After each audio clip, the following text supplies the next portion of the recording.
Assalamualaikum warahmatullahi wabarakatuh dan salam sejahtera untuk kita semua. Nama saya Evi Harlina, saya sebagai Kepala Taman Nasional Kepulauan Seribu. Di Indonesia terdapat 54 taman nasional yang tersebar di seluruh provinsi yang ada di Indonesia. Salah satunya adalah Taman Nasional Kepulauan Seribu yang terletak di Ibu Kota Negara Indonesia di Jakarta. Taman Nasional Kepulauan Seribu ini ditetapkan berdasarkan keputusan Menteri Kehutanan nomor 162 tahun 2002 seluas 107.489 hektar, di mana pengelolaannya berdasarkan zonasi. Tujuan dari ditetapkannya Taman Nasional ini adalah untuk penelitian, untuk ilmu pengetahuan, dan untuk penunjang budidaya serta untuk wisata dan rekreasi. Salah satu target konservasi yang harus diemban oleh Taman Nasional terkait dengan keanekaragaman hayati adalah menetapkan sumber daya alam penting. Oleh karena itu, berdasarkan SK nomor 35 tahun 2014 telah ditetapkan 10 sumber daya alam penting. Yang pertama adalah hutan pantai, kemudian mangrove, padang lamun, terumbu karang, ikan ekonomis, penyu, mamalia laut, moluska, elang, dan burung-burung air.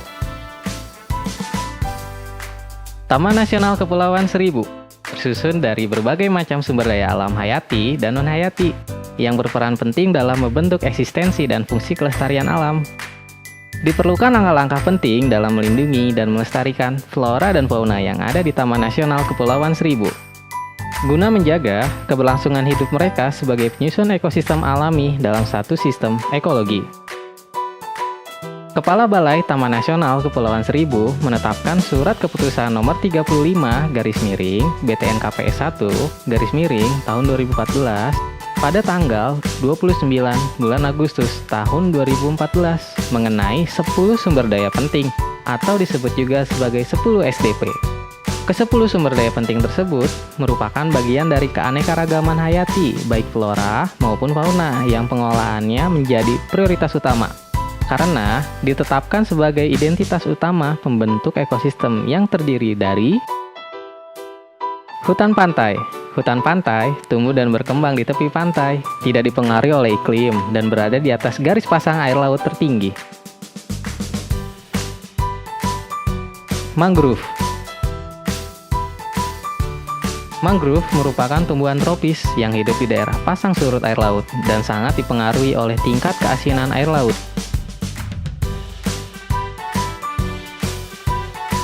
Burung-burung air. Burung air merupakan sekelompok burung yang hidupnya bergantung kepada kawasan perairan, termasuk juga di perairan laut, sebagai tempat mereka mencari makan dan berkembang biak. Burung air berukuran kecil sampai dengan sedang, dengan berbagai bentuk dan ukuran paruhnya yang disesuaikan dengan kegunaannya, untuk mencari dan memakan mangsanya.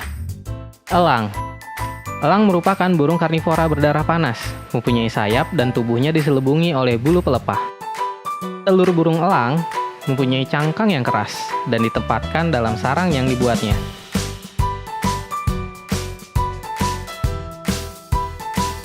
Terumbu karang yaitu sekumpulan hewan karang yang bersimbiosis dengan sejenis tumbuhan alga dan membentuk struktur kalsium karbonat. Lamun. Lamun merupakan sekelompok tumbuhan sejati, memiliki biji yang tertutup dan berkeping tunggal yang mampu hidup beradaptasi di dasar laut. Moluska. Moluska merupakan hewan bertubuh lunak tanpa tulang belakang. Moluska mempunyai kepala anterior yang khas dengan kaki ventral dan massa viscera dorsal. Ikan-ikan ekonomis adalah sekelompok ikan yang menggunakan hampir sebagian besar waktunya untuk hidup, tinggal, dan berkembang biak di ekosistem terumbu karang, dan tentunya memberikan manfaat ekonomis kepada manusia. Mamalia laut. Mamalia laut adalah hewan mamalia yang hidup dan tinggal di perairan laut, seperti paus dan lumba-lumba, serta jenis karnivora, yaitu berang-berang, singa laut, dan walrus. Dan ada juga sejenis dugong atau putri duyung. Penyu.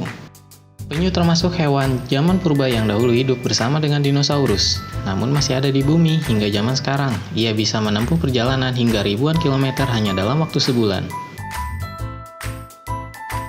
Populasi sumber daya penting yang terdata adalah sebanyak 50 genus dan 15 family untuk terumbu karang. 7 spesies untuk lamun, 20 genus dan 18 family untuk moluska, 113 jenis ikan, 3 jenis lumba-lumba untuk mamalia laut, 2 jenis penyu, yaitu penyu sisik dan penyu hijau, 15 jenis mangrove, 6 spesies burung air,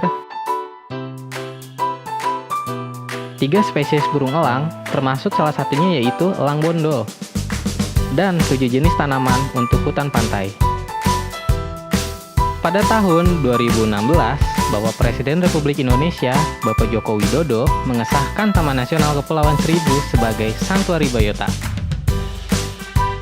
Sejak ditetapkannya, program 10 sumber daya penting hingga saat ini telah terlaksana sejumlah kegiatan yang masih terus berjalan, seperti pelestarian penyu.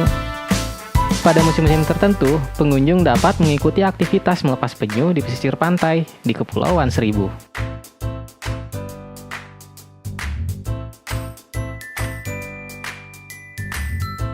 Untuk menjaga 10 sumber daya penting yang ada di Kepulauan Seribu, mari kita kunjungi dan lestarikan Taman Nasional Kepulauan Seribu.